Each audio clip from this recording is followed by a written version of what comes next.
control your health and nutrition. Linda recently led 4 podcasts on health and wellness, breathing and aging in reverse in California and New York. Linda will be the opening speaker for the Annie Appleseed Project at the end of February 2019 in West Palm Beach. Woohoo! The Annie Appleseed Project happens to be the largest cancer event in South Florida. So if we can all please give her a round of applause and welcome Ms. Linda Shield.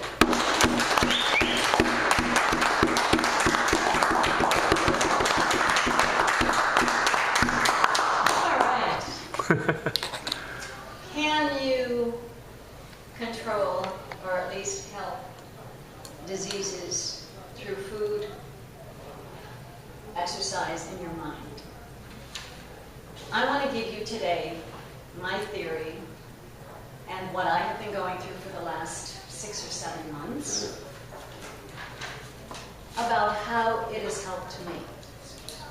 How many of you are familiar with functional medicine? Okay. Functional medicine, there are $15,000 in the United, $15,000 doctors in the United States that are functional medicine doctors. It's fairly new in the medical community. It's not, unfortunately, insurance doesn't cover it. But functional medicine goes to the root cause of a disease. Whereas your medical doctors go for symptoms and then they prescribe for what the symptoms are. But functional medicine goes to the root cause. About 8 months ago, I started having some back problems. Now, that didn't surprise me because I knew I had a bad back. 15 years ago when I broke my hip, the doctor was looking at the x-rays and he goes, "Oh my God." And I'm sitting there and going, "Oh my God, what?" He said, "Are you on disability?" And I went, "No." He said, "Aren't you in a lot of pain?" And I went, "No." And he goes, "Oh, you have a horrible back." So I just kind of forgot that because I wasn't in any pain and it didn't bother me. In August, I had an eye doctor appointment with Dr. Rand. I've had cataract surgery and it was just a yearly thing. And I'd had a little inflammation in my left eye. I have dry eye a lot, so that didn't really mean anything. Well, I went to the eye doctor appointment. And he said, "This isn't dry eye. You have uveitis," which was Greek. Uveitis. Okay. He said, "It's an inflammation in your eyeball. Do you have rheumatoid arthritis?" And I went, "No." "Well, do you have lupus or Crohn's disease?" And I went, "No." "Why are you asking me this?" He said, "Because this could be a precursor for an autoimmune disease." Now, some people get this and it may just come and go, but I had to take prednisone, steroid drops in my eye. And if it doesn't go away, maybe it's chronic and therefore you're going to need some blood work. Okay. So I did the steroid thing, it kind of went away and then it came back roaring. So I went to my primary to get the blood work done. She took 7 vials of blood. Ooh. I'm going, wait a minute, 7 vials? She said, "Well, there's a lot of different autoimmune things that we have to check for. This is the protocol for blood taken for autoimmune diseases." Okay. And in it is HIV and syphilis. And I went, "Syphilis? I thought they eradicated syphilis." "Oh," she said, "no, it's epidemic." And I went, how far back does this go?"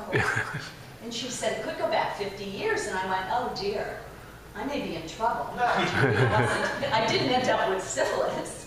But what I ended up with positive on a blood test was scleroderma. Now, her reaction when she's telling me, and I really like her, my doctor, I could tell the way she was talking. You can, kind of read people a little bit. Now, don't go on the internet and look this up. I don't want you to get concerned about this, right? But you need to visit a rheumatologist. Okay.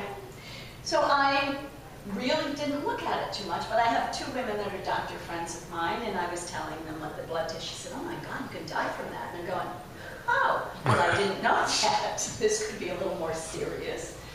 But true to form, I decided that, meanwhile, I want to go back just a little bit here. My back started getting a lot worse. So in addition to the uveitis, which was ongoing, my back was getting really, really bad. Now I teach yoga for a living, so this is not good. It got so bad that I couldn't get out of bed in the morning. I had to roll on my belly and just kind of walk my way down and then go like this and walk into the shower and be under a hot shower and just let it pound until it's sort of, you know. Then I go on my mat and I do this exercise called, and I may have mentioned this, the 5 Tibetans. It's pretty rigorous. I do it every morning. You never miss. I've been doing it for 11 months now, and I wasn't going to stop. So I could do this. And as I did it, and the day wore on, my back got better, and I went and kept teaching the yoga. Then it got a little worse, so I thought, okay, is anyone familiar with tapping? Yes, perfect. Okay. Well, tapping is an energy thing. Now, I'm a Reiki master, so I'm very big into energy. Tapping is where they go like this or like this, and they bring energy into your body. Well, I'm in bed going like this, because I'm trying to get my energy in this back, right? I even broke a blood vessel in my hand. But energy came, I could get up, and I could walk. So all of these things I'm trying over this period. When she told me to go to get a rheumatologist, I decided I would try and get the best one around. And I had a client that had gone to the Cleveland Clinic, which I'm very, very high on because they're one of the really proponents of functional medicine. Not that that's where I was going, but this was the head of the rheumatology department at the Cleveland Clinic. My appointment was not till December 19th. Unfortunately, it takes 2.5 months to get to see this man, but that's okay. 6 weeks before I am to go see him, I decided I would go on the protocol for functional medicine for autoimmune. This is what they do when they're trying to go back and eliminate all these things that may affect you in your body. And this is basically what we're talking now is food. Well, I knew that I was gluten sensitive. I'd been told that 5 years ago, but of course I didn't pay any attention to it. I kept eating the pasta and the bread. I cut down a little, but not too much. I gave up gluten, sugar, dairy, alcohol, caffeine. Well, let's put it this way. I gave up everything except vegetables, some fruit, and a piece of meat now and then and fish. Nothing else, okay? Water. That was it. I lost 4 pounds. I didn't need to lose an ounce, but that wasn't my concern. My concern, within 1 week, my digestive problems, which I've had my whole entire life, disappeared. All of a sudden, I'm going, this is really cool. Within 2 weeks, I could get out of bed and walk with no pain. Now, what does that mean? Right?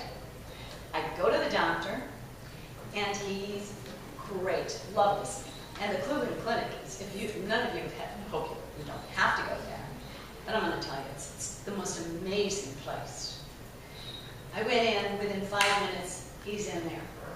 And he's looking at me, and he's going, let me see are you cold? All these things for scleroderma. Scleroderma is a condition of the skin. Eventually, it goes into your lungs and your heart.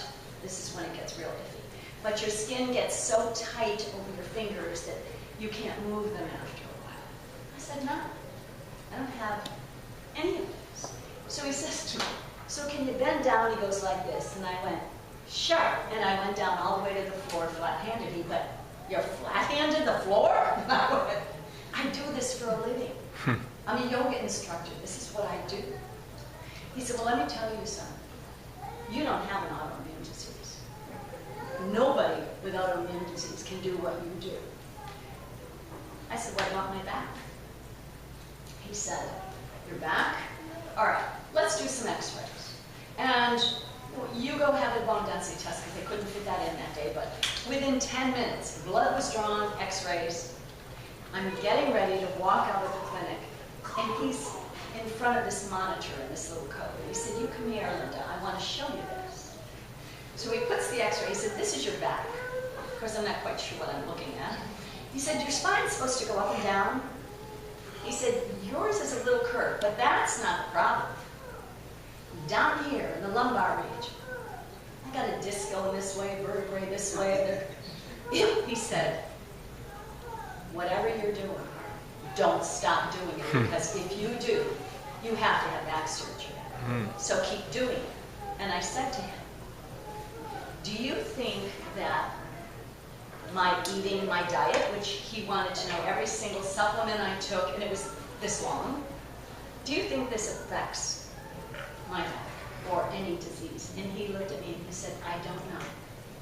Because unfortunately, medical doctors, at least forever, until maybe very recently, had no nutritional knowledge. They didn't learn it in college. If they did, I heard a few had a half a day of it. They don't know anything about the effect that, food has on your back, or on your body, I should say. So I thought, okay, I guess I'm good. No autoimmune disease. I'll just keep doing what I'm doing, which is the exercise with the Tibetans. Just keep it moving, and you're not going to have the pain, and life is good. I get the test on, they have my chart online, now you can get all your medical records, and I look on it, and bingo, scleroderma, it's positive, and I'm like, how can it be? I don't know. Now, meanwhile, this is to be determined. This is to be, I have no idea. Does it make me nervous or upset? No. Not at all, really. Mainly because this is the way I am. This is the way I take everything that happens, Life is what it is. But I truly believe that if, in fact, I do have some scleroderma, whatever I am doing now is preventing it from getting any worse. So I don't have a problem with well, I don't want it, obviously, but if it happens, I deal with it when it happens. My back is fine, I'm getting out of bed fine, no problem. Now, the other thing I want to go into, I would want to read 2 quotes for you. This one I meant to read at the beginning, and I didn't. This is by Thomas Edison, all right? The doctor of the future will give no medicine, but will interest her or his patients in the care of the human frame in the proper diet. This is Thomas Edison. And in the cause and prevention of disease. The other quote I want to read to you is by Deepak Chopra. Is anybody familiar with Deepak? I know you were. Golden Gavel winner, by the way. Golden Gavel winner. He's an internist, and he also is one of the top, if not the top, alternative medicine doctors in the world. Believe the diagnosis, but not the prognosis. Nobody can predict. Recognize that only 5% is true. 95% of the prognosis can be changed. Take in everything. Explore. Spiritual, diet, environment, energy healing, sleep, exercise, your mind. Go beyond the fear of death. Now, I didn't quite realize that I was going to be talking a little longer, so I want to tell you a story about a client that I have. She's 88 years old. I've been teaching her for 3 years, but never in the summer. She's gone for 6 months. She's here. Last year I made a DVD on chair yoga, and her daughter was so excited because she took that with her and did that DVD 3 times a week while she was up in Maine. And her daughter called me in the middle of the summer and said, "Linda, you saved my mother's life. You have no idea. Her sister passed." And she said she does this faithfully. And that made me feel really, really good. Anyway, is that red light? It's been on for a while. Oh, it has? Yes. Oh. You're having fun. Yeah. You're having fun. Yeah. Whenever you're done, we're done. Concluded, yeah. I'm done. You sure? By the way, she really, really came back, and she couldn't get up out of a chair. And in 6 weeks, I had her up out of the chair and doing yoga poses. Good. 88 years old. Thank you.